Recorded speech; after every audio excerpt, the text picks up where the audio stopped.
It is 12 noon. Welcome back in. This is Reaction Monday on Jocks. This is three-man front. Pat, Molly, Conrad, and Landrum. We'll be with you until 2 o'clock. Let's go down to Tuscaloosa, Alabama. Kalen DeBoer press conference each and every Monday here on three-man front. Good morning, and I know you heard from the coordinators. Talked a little bit after the game on Saturday as well. Just really feel like there's things we can continue to get better at, but very proud of the way we continue to find a way to win, and the resolve and the way the guys come back to work each and every day, but also in the game. Each series is its own, each play is its own, and now we come to Oklahoma where each game is its own game. And so probably one thing, since you do talk to the offense defense coordinators, one thing to highlight, I think our special teams did a nice job. I know we missed the field goal, but pinning LSU deep 3 times inside the 20 and the play down on the 1, those are plays you work on, and you just get a couple times every year to really make it happen. And our guys did that, and so I'm really proud of that, along with the kickoff coverage and just the coverage in general, on kickoff, punt. Our guys knew they had a challenge ahead of them this last weekend. If you really looked at what their stats were with those returners, it's pretty impressive, not just maybe this year, but over the course of their careers. And hats off to our guys. They really take a lot of ownership, not just in what they do on the field, offensively, defensively, and individually, but our guys, making an impact on special teams. I'm proud of them. So, penalties, love the direction that continues to go. Just 2 for 25 yards and winning the takeover, winning the turnover margin, doing that each and every week. That's just really an identity of who we are. And we're going to have to really do that again this week because we're facing a team that I think abides by a lot of the same things that we emphasize when it comes to physicality, when it comes to, win the turnover margin, winning in the red zone, each side of the ball for Oklahoma. The same thing applies to, what we take a lot of pride in. So they have, good skill with their special teams, and you can see the field goals and their punting game. They excel there. So going to take all 3 phases to have a win come out this weekend, but ready for the week of practice. I know the guys are excited. Thanks, Coach. Let's start with Katie, second row on the left. This is a little off topic, but there's a lot of former Bama guys, NFL guys, Saban guys there at the game on Saturday. Just what's your approach having former players around, even the ones that didn't play for you, and just kind of how does that benefit the guys currently in the program? Yeah, I love it. This is their program. It's ours all together, but they're the ones that built this and made it what it is, and love that they want to come back and are proud of what they accomplished, and hopefully proud of what we're doing right now with so much recruiting and so forth. This week was probably one of those weeks where I didn't get to see as many as I normally do, and whether it's pregame or during the day or even the weekend, saw a few of them. Booker in particular, which is a guy from last year's team, he was around. And, just that excites me because that's what we want. You want the alumni to always feel like this is home and a place that they can come back to and be welcome and, want to, especially in the off season, it's a lot easier to do, but just really integrate everyone together. Our players, hearing the stories, understanding the history, learning as well on how they can continue to be better because a lot of these guys that are coming back have been in the NFL and understand what that next step looks like, and that's what our guys' goals and dreams are.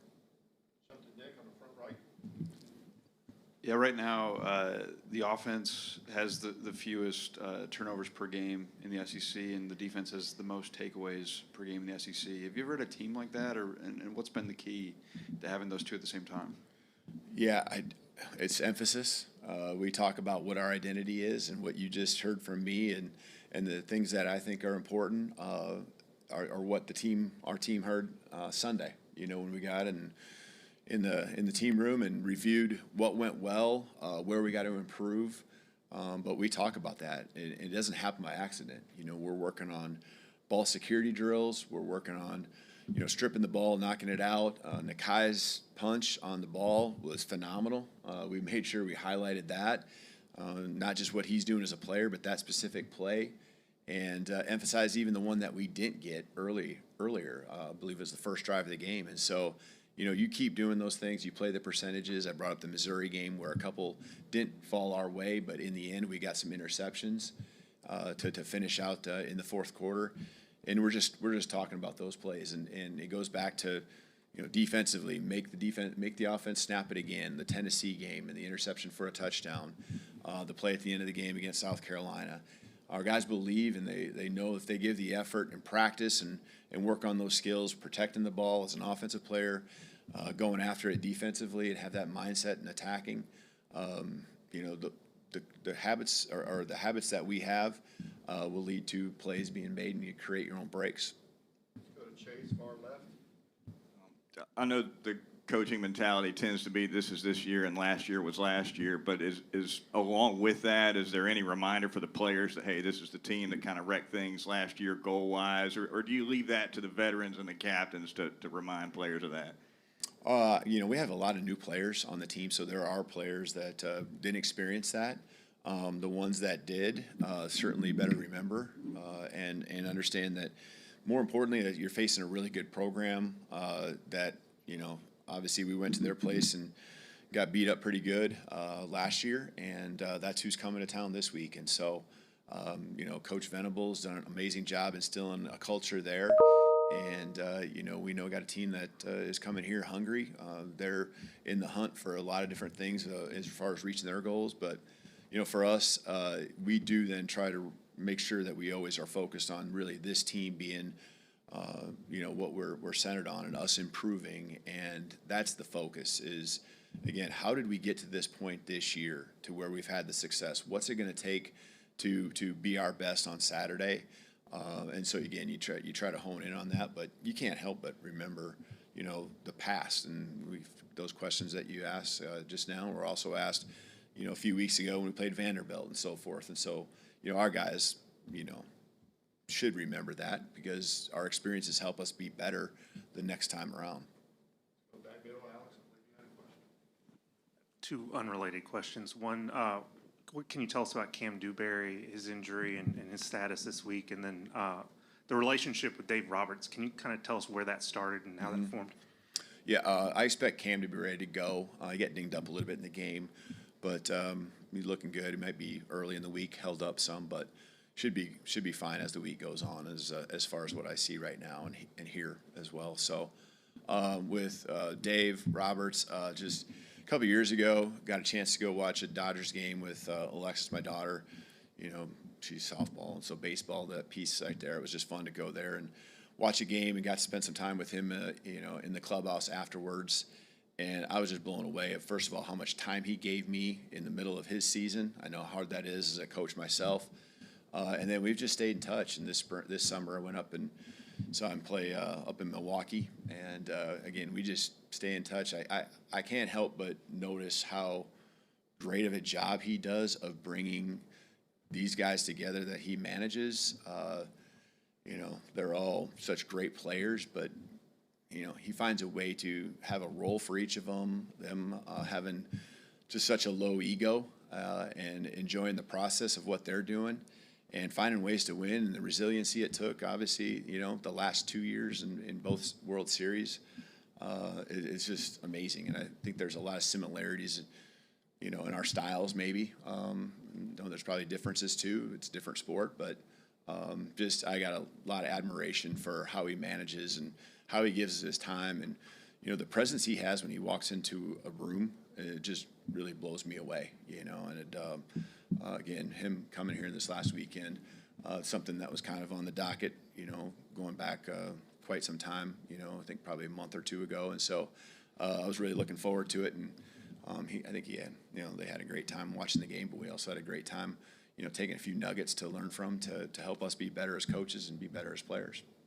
Let's go right across the aisle to Joe. Coach, a couple weeks ago, Lane Kiffin insinuated that Oklahoma, Brent Venables, was very good at stealing signs or gathering information. Just what's your perspective on that as you go into this week against Oklahoma, into the offensive play calling process as it pertains to game day? Yeah, you got to adjust. I think across the board, across the country, there's some element of every team doing something, and so for us, I think our staff does a pretty good job, but you certainly got to make sure you're always doing your best to change things up, and we got huddle, no huddle, and there's a lot of different things we do too. So I don't we just got to continue to do what we've done, not just this year, but years past as well. Front row, Colin, right on the left. Hey, Kalen, there's kind of this coaching cliche that, the horizontal passing game can be an extension of the run game. I'm curious, do you buy into that? Is that something that could kind of lead to more, shots downfield if the run game isn't working? Yeah, I mean, totally. I think that's a lot of what our offense has done over the years. But you still want to be better in the run game than what we are, and we have been. So I don't think it's a systematic thing that we have with our structure.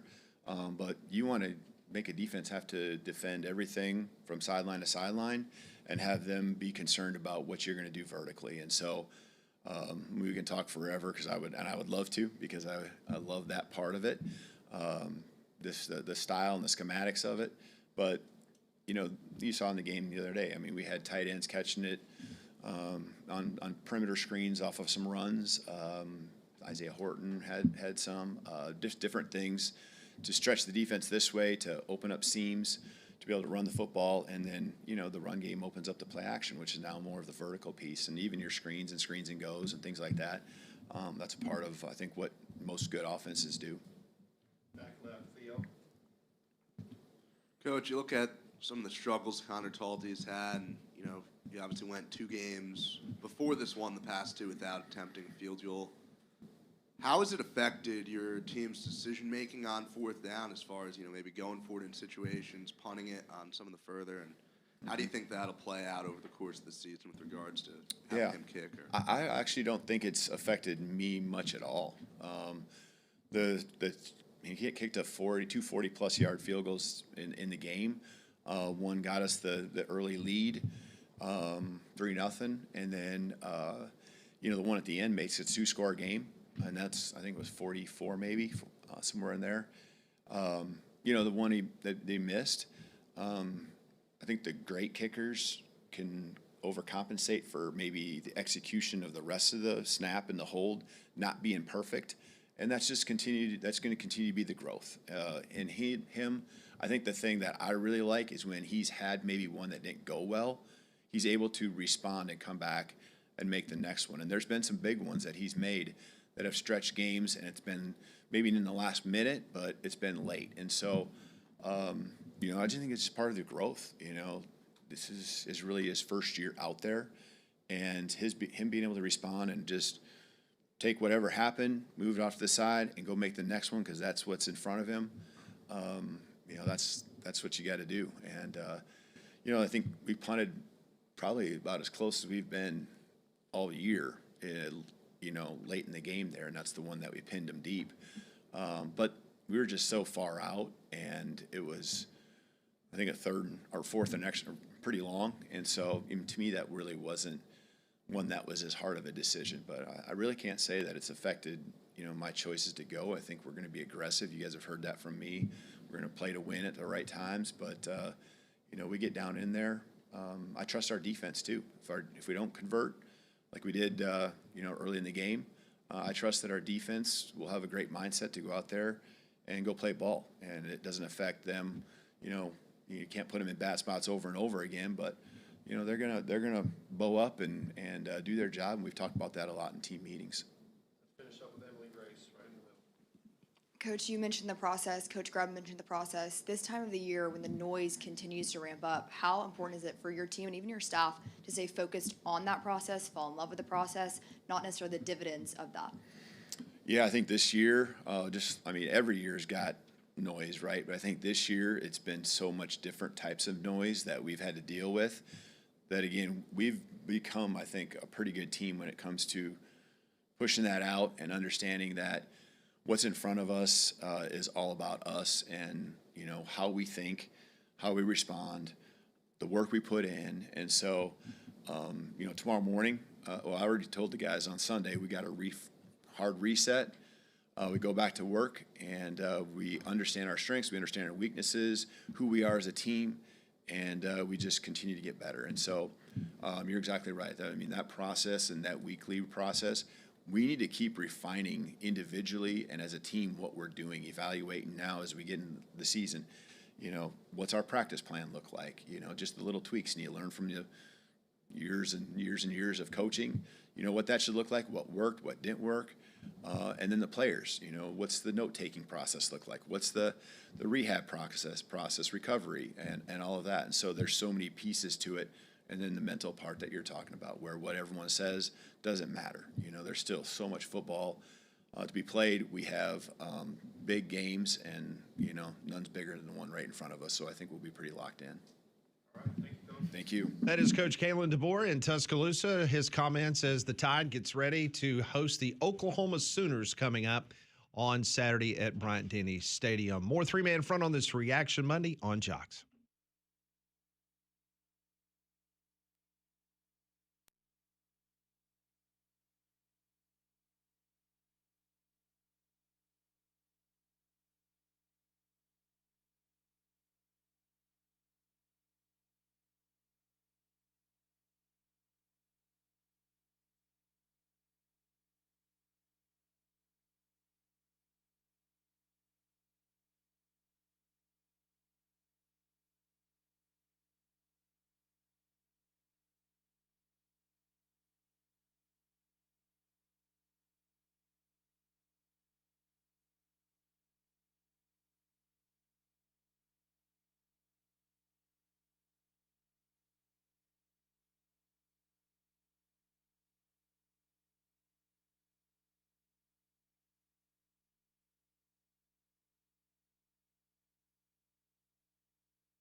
You just heard Kalen DeBoer, his comments about the running game, or the lack thereof. They need to be better, Conrad. Well, they were trying in the bye week, and they got worse. So. Conrad, I did not hear him one time say that he was not interested in the New York Football Giants job. You're right. I didn't hear him say that either. Speculation. That's right. Oh, my goodness. Hey, he's very proud of the special teams, though. Mm-hmm. Yeah, he is at that. Television designations have been set for November the 22nd. Alabama, Eastern Illinois, that is a 1 o'clock kickoff. Woo! Yes. That's on SEC Network plus. Well, doing you a favor so you don't freeze. Well, It's going to be really cold. I was thinking they might make that a night game, like primetime kind of game, but 1 o'clock's fine. Auburn and Mercer will be kicking off at the exact same time. So that means the two Iron Bowl participants, they'll have the equal number of time for them to get ready for the game. Well, It's a good angle. technically, for that week. Who can finish their game faster? Auburn is off this week, and then they have Mercer. But, yeah, I see what you're saying. From the time that their last game ended. Correct. Yeah. I was thinking injury. I wasn't thinking about actual X's and O's. So we're not going to get get a Alabama Lincoln Auburn. Riley-esque comment about, well, we had to play the night game and the opponent played at 11 a.m. and now we've got to travel across the country and that. Now we have to take that 2-hour bus ride. Yeah. I mean, for all the great games that we've had, like in prime time for the SEC, that weekend is just trash. Well, that's because we're a weak conference and we play FCS competition on that weekend. Well, and the reason why is because all the teams are, SEC has a 500 record in conference play. Yeah. What date is that? November 22nd. Okay. I've got the Tuscaloosa forecast. Ooh, okay. The high is 66, rain ending in the morning, considerable clouds. Okay, that would be nice for a 1 o'clock kickoff.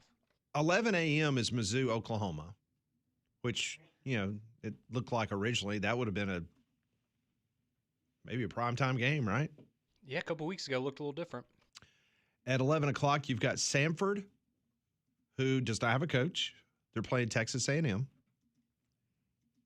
I'm just saying, for one game. Bucky, coaching Sanford football team. No, you get the daddy of your kicker to come Jimbo. Yeah. Mm-hmm. For one game. Celeb coaching gig. Might as well. Not a bad idea. At 11:45 that With Terry morning, Bowden. on November the 22nd, you will have Charlotte at Georgia. Oh. I mentioned Eastern Illinois, Bama, Mercer, Auburn. That's at 1 o'clock. At 2:30, Kentucky and Vanderbilt. That will either be an ABC or ESPN game. The Chanticleers will be taking on the Gamecocks. That's a 3:15 kickoff. Arkansas, Texas. There's all sorts of options there. It could either be a 2:30 or a 6:30 game. That's the one that Bobby P gets, Pat. Yep. Rides off into the sunset. When they moved the Tennessee-Florida game late in the season, you thought, okay, that's cool. Yeah, I remember back really when, compelling. Yeah, I remember back in the day, Fat Phil going up against Steve Spurrier. Remember that? That was always the first That was always SEC the second or third game of the SEC season. Yeah, absolutely. So now it's at the back of the year. And so that will either be a 2:30, 6 o'clock, or 6:45 game. And then Western Kentucky and LSU. That's your SEC schedule for November the 22nd. It's just so disappointing because you bringing that up. I'm just thinking about the weekend after that and like South Carolina, Clemson, Florida State, these games that we were, oh man, these are going to be great games with playoff implications, and they're all just don't matter. All going to be duds probably.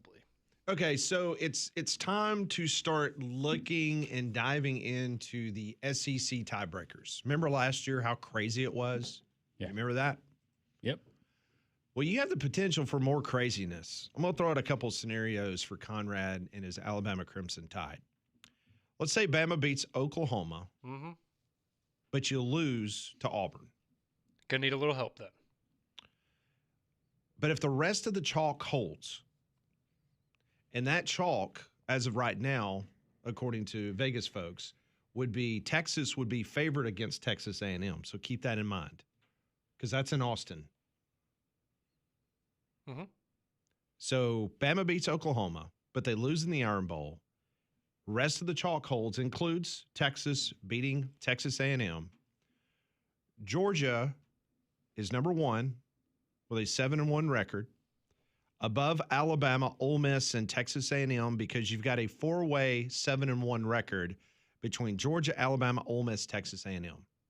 So then the tiebreakers goes to your conference opponent win percentage, which for Georgia would be 500.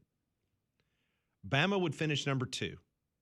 So that means Bama and Georgia would play in the SEC championship game because Alabama's opponent average would be 484. So that's that scenario. Georgia, Bama, SEC championship game. Other scenario, let's say Bama loses to Oklahoma, but they beat Auburn. Rest of the chalk holds, including Texas A&M, losing at Texas. Bama would be number one. Their winning percentage would still be .484. Georgia would be number two. Their opponent's record would be .484, but Bama would get the tiebreaker because of the fact that they beat them head-to-head. Ole Miss would be 3, and Texas A&M would be 4. Yeah, and so there are. Yeah, I think you did a good job of laying that out. I think because that's a Well, lot thank of you. different. You just gave me a compliment. It's a lot of different scenarios. Don't get used to it. It's very well laid out. I guess in the most layman term possible, obviously both of these things would have to happen. But let's say this weekend, Alabama beats Oklahoma, Georgia beats Texas. At that point, you're good, from what I understand. If you're Alabama, based on the scenarios that I've looked over, if Alabama beats Oklahoma, you're good. You're good. Yeah, I mean they're in great shape. Not only getting to the SEC championship game, but looking at the percentages. If the Tide beats Oklahoma, but let's say they lose to Auburn. Now, I know I've laid out this scenario, which that would be problematic for them to play in the SEC championship game, but according to ESPN's playoff predictor, Bama would still have a 97% chance, even if you lose to Auburn, but you beat Oklahoma, of going to the college football playoff. Yeah, you're going to be 10-2. So you're fine. If you beat Oklahoma, you're in the college football playoff. Correct. You might not be in the SEC championship game, depending on the tiebreakers, whatever the case may be. But you literally, and it's crazy to think this, Landrum, and we talked about this a couple years ago, that because of the expanded college football playoff, Alabama technically could go into the Auburn game just like, Oh, yeah, you could rest your guys if you wanted to. Yeah. Just do a solid for the team across the way. Oh, yeah, absolutely. Don't think they'll do that. Don't think they'll do that. DJ, how bad do you want that Auburn job? But if Alabama loses to Oklahoma, that all of a sudden opens up a lot of uncomfortable scenarios for Alabama. Well, obviously, yeah, because if you lose to Oklahoma and Auburn, you're out. You're not making the playoff at that point. No. So you still have a lot to play for, but it's going to be a tough game. If you handle your business against Oklahoma this weekend, you're good. You're going to be in the playoff, and like 99% chance you're going to be in the SEC championship game as well. But you got to win that game. Alabama, and I don't think you want to go to Jordan Hare with the playoff hopes on the line and a team that can be bowl eligible with a victory over you. I think that's the last thing any Alabama fan wants to have to deal with. Alabama has a 72% chance of beating Oklahoma, according to Kelly Ford ratings. A 76% chance to beat Auburn in the Iron Bowl. Okay. Just beat Oklahoma, and then you're good. Yeah. Just what do you think right now, neutral site game, Alabama and Texas A&M? Who would be favored and by how much? I don't think it's a field goal either I say way. Texas A&M 2. Yeah, like 1.5, 2 for A&M. Yeah, not more than a field goal either way. But I would agree with that. I think A&M should be. I think they should be favored. Okay. Did you say about double digits? No, by 1.5. 1.5 touchdowns? Sure. Which would be 10.5. That's right. Got a dangerous tree leaning over your house or maybe branches blocking your view? Call Golston Tree Service today, 205-337-4443.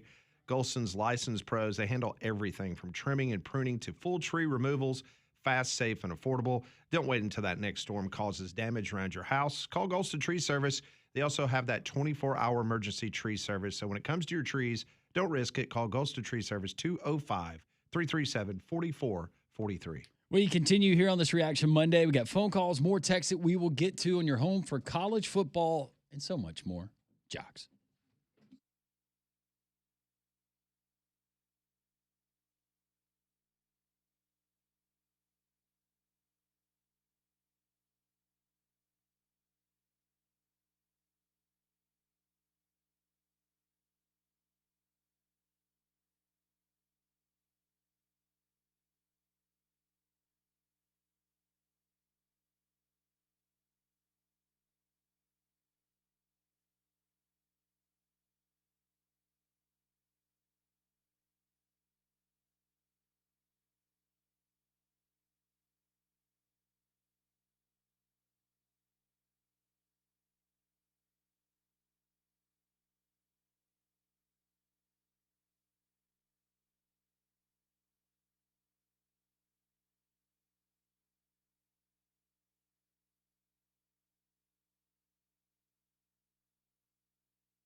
Well, it's going to be interesting tomorrow night. The second college football playoff rankings. How far down will the ACC fall? Just when you thought it couldn't get any worse. They took the old tailpipe this weekend. I was like, wow, that was bad. Really bad. Two top-ranked ACC teams in the college football playoff rankings both fell on Saturday. Wake Forest won at number 14 UVA. Red Zone Robbie. To clinch the bowl eligibility. Thank you, UVA. Cal won in overtime. A fourth down walk-off against number 15 Louisville. So chances to make the ACC championship. Georgia Tech, 52%. Duke, who is 5-4, by the way, they have a 49.7% chance. Virginia, 48.5%. SMU, 24.6%. And Louisville, 13.4% chance of making the ACC championship. You left Miami out. I did leave Miami out. Oh. Not looking good for them? No, it's not. The selection committee slotted 3 Big 12 teams ahead of the ACC's first-ranked team in last week's initial poll. They placed a 2-loss Notre Dame, who fell to Miami in the season opener, 8 spots ahead of the Hurricanes, despite having the same record. Virginia's strength of schedule coming to Saturday's loss to Wake Forest was 85th nationally, just behind Georgia Tech. Louisville's slate was 56th, and Miami was considered the best in the conference at 28. By comparison, all 7 SEC teams still in playoff contention ranked 25th or better in the strength of schedule.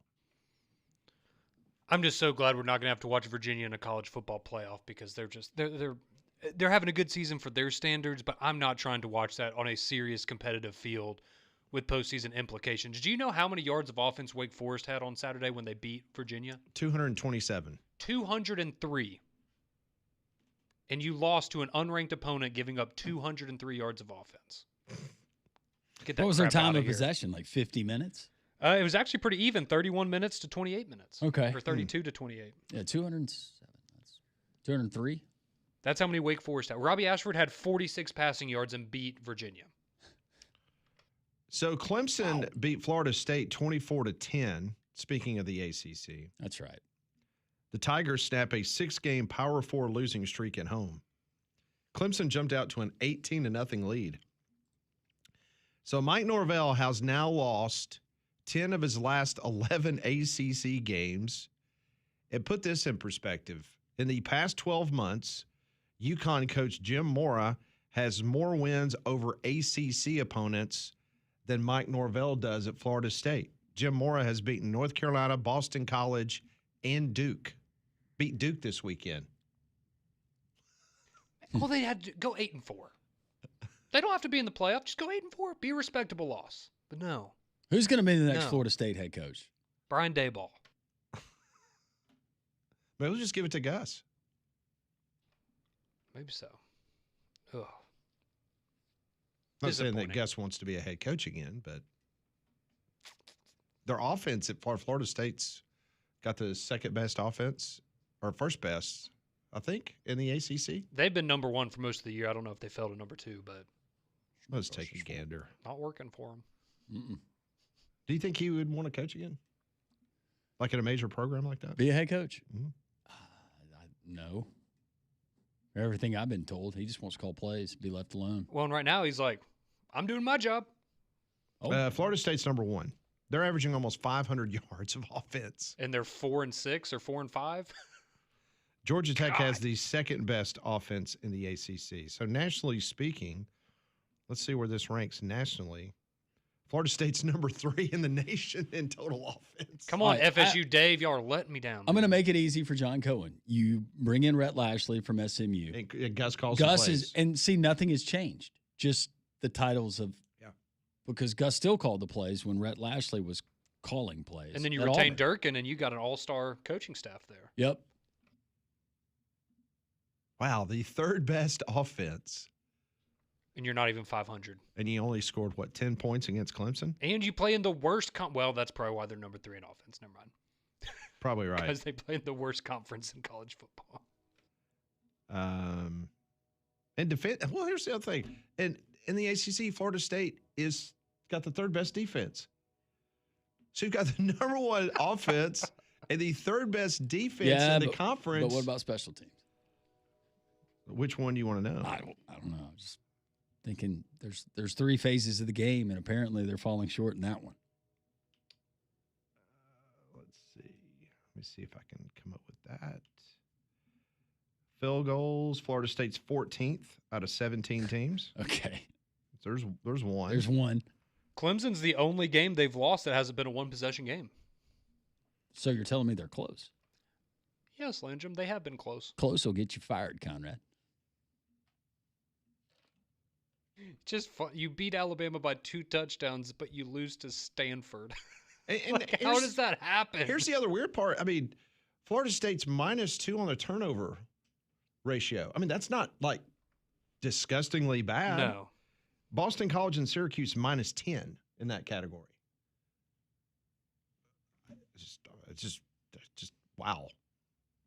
Just can't find ways to win games. That's just amazing. It's going to keep Alabama out of the college football playoff. Wouldn't it be fitting? That's what would happen, right? A couple of years ago, Alabama gets in, Florida State gets left out. And now because Florida State beat Alabama, they get the ultimate revenge. Alabama loses to Oklahoma and then has to sweat it out the last couple of weeks. And all of a sudden, the Florida State loss comes back to haunt them. But Alabama still, they can play one loss. They can afford one more loss. Yeah. Not two. Not two. Now, if they were to lose at home to Oklahoma, all of a sudden that Iron Bowl becomes way more important. Yeah, Conrad, no. DJ Durkin, he can play spoiler. Can you imagine? You'd have to take like a 10-penny nail. Oh, I'll call it right You know now. what If I'm saying? Alabama loses to Oklahoma this weekend, they're losing the Iron Bowl. They'll fold. It would be the perfect situation of you played with fire all year long, and it came back to bite you the one time it could. So you're calling it now? If Alabama loses this weekend, they will also lose to Auburn. And they'll miss the college football playoff. Correct. Boy, this thing just took a dramatic turn. Sure didn't did. it? Are you calling for Kalen DeBoer's firing? No. But hot seat going into next year. There'd be questions. How warm would the seat be for you For me, if you were in charge I was of like, seat hopefully, temperature? hopefully that wouldn't affect my hot seat status. I guess 6, Oh, okay. 5, 6. I don't know. So we're not listing the house yet. No, but no, You're no. contacting realtors. No, you get one more year. Just be on standby. I don't think that's going to happen, but that seems like if that scenario presents itself with the loss this weekend, that would be how it goes. 800-239-WJOX. I was just reading a quote from Ryan Grubb because Brent Venables has a reputation on sign stealing. Yes, he does. And so Grubb, when he was meeting with the media about an hour ago, he says, we'll be changing everything. So if Coach Venables is listening, just know that they're all changing. But they do everything within the parameters of the game, though. What if he just called Lane and said, Lane, what did y'all do? What did y'all use? Worked out well for them. Use exactly what you guys did. They'll never put 2 and 2 together. Alabama should come out and try to run the same play that Oklahoma ran against Auburn and see what they call. Oh, So, hey, Ryan Grubb is going to go ahead and let fans like you, Conrad, know in the event of a loss, just know that they didn't have Alabama signs. Thank you for telling us that. It's somebody else's fault. Or he's just saying that and they don't change anything. Yes, keeps it the same. It's reverse psychology. Exact. Bingo. Try that and see how long. Yeah, I don't think that'd be a good strategy. How long you get into the game. Bold strategy if that's what you're doing. All right, we're going to get back to your phone calls. Top of the hour, we'll talk to Coach Bill Clark. This is 3-Man Front on Jocks.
We'll get back to your phone calls momentarily here on Jock's Three-Man Front. This is Reaction Monday. You need to take advantage of Black Friday all month long at Courtesy GMC. Biggest savings of the year with the lowest prices in the Southeast, up to $14,000 off MSRP on remaining 2025 2500 HDs in stock, up to $12,000 off MSRP on 2026 Sierras in stock, up to $15,000 off MSRP on 2025 Sierras in stock, and $6,000 off MSRP on a beautiful midsize GMC Canyon.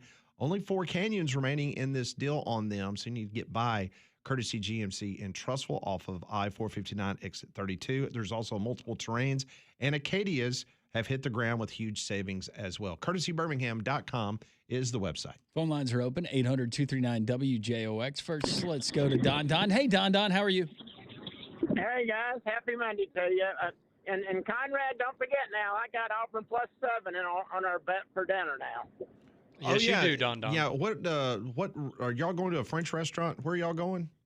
Clothing optional. We haven't decided the restaurant yet, but if Conrad does win the bet, then I got to buy him dinner at his choice of restaurant, and then if I win, I get my choice of restaurant. But now wait a second. Anyway, I thought guys, this was where Paige was going to make dinner for y'all, right? No. We don't need to do that to her. I mean, I wouldn't want to do that to Paige. Everything. Paige is my buddy. I wouldn't want to put her through that. Everything. But she, hey Conrad though. But when we do go out to dinner, she is more than welcome to come. Well, I will pass the invitation along. So you have Auburn +7. So I need Alabama to win by more than a touchdown in order to win the bet. Okay. Okay. Okay. Now I don't know. I've been working all day, so I don't know if you read my text tonight, but. There's hang on. I can read it. Yeah. Okay. Go ahead. And, this is Don's text. Hello, everyone. Saturday proved to me how bad Freeze was. Now my question: do you go to Deuce Night for the Mercer game and save a year for Daniels? I think you need to let Daniels make that decision. See y'all tomorrow. What y'all think? I think that you do whatever you feel like is best to win now. And there's no predicting what Deuce Knight is going to do. And I don't know if Deuce Knight proves you anything against Mercer. So, no. I know they're a decent team and everything, but if we can't beat them, we don't need to be playing SEC football, okay? Period. Yeah, I don't see it that way, Don. I think you play Ashton Daniels until the final whistle and see what happens the rest of your games. Okay, what if the kid came to you and asked you, could he just play another game to save a year? What if the kid came to you? For the Mercer game, yeah, you would respect his wishes, I would hope. Well, that's my point. If he wants to do it, okay. Okay. Now, by chance, did y'all see Durkin talking to the team after the game was over? Have y'all seen that yet? Yes. Yeah.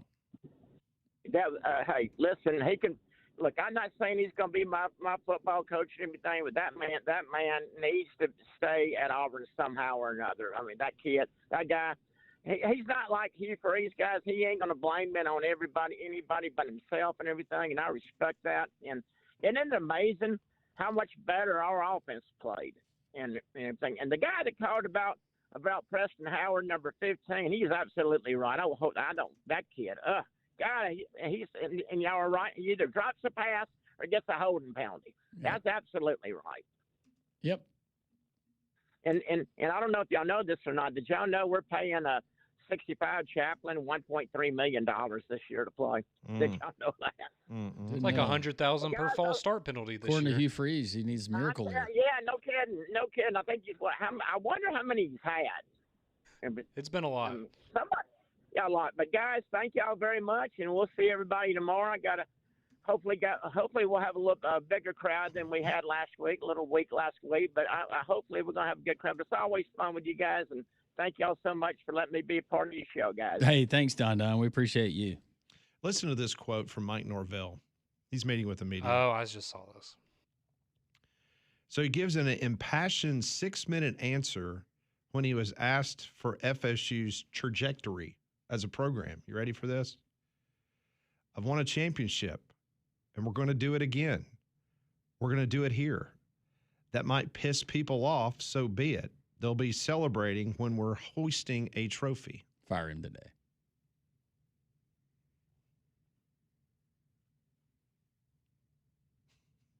Not what I want to hear as an FSU fan right now. Shut up. Stop it. It's the same thing that Win a game. We just lost by 2 touchdowns. that Hugh Freeze was yelling about each and every week. We're close. We're close. No, that's We're when. close. Not that FSU Dave was on the fence. That's when you know that Norvell needs to go. He won't. There's no way he'll be back next year. You can't defend No. this. You can't. So does Florida State have $60 million to pay him off? They're gonna find it. I'm sure FSU Dave has some money buried somewhere. He can go contribute.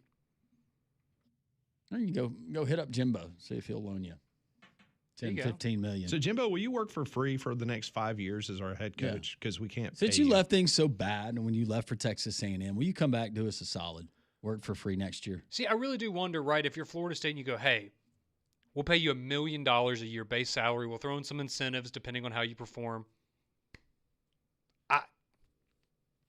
I feel like he might say yes. I think it's pretty easy. You call Dion, Coach Prime in Colorado, and you say, hey, come on home.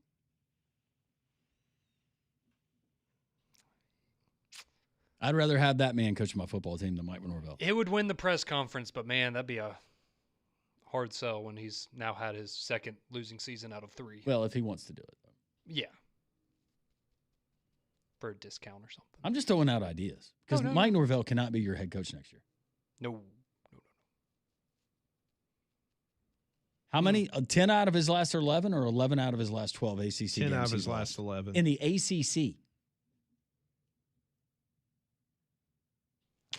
Jim Mora has more conference wins against conference opponents than he does in the SEC.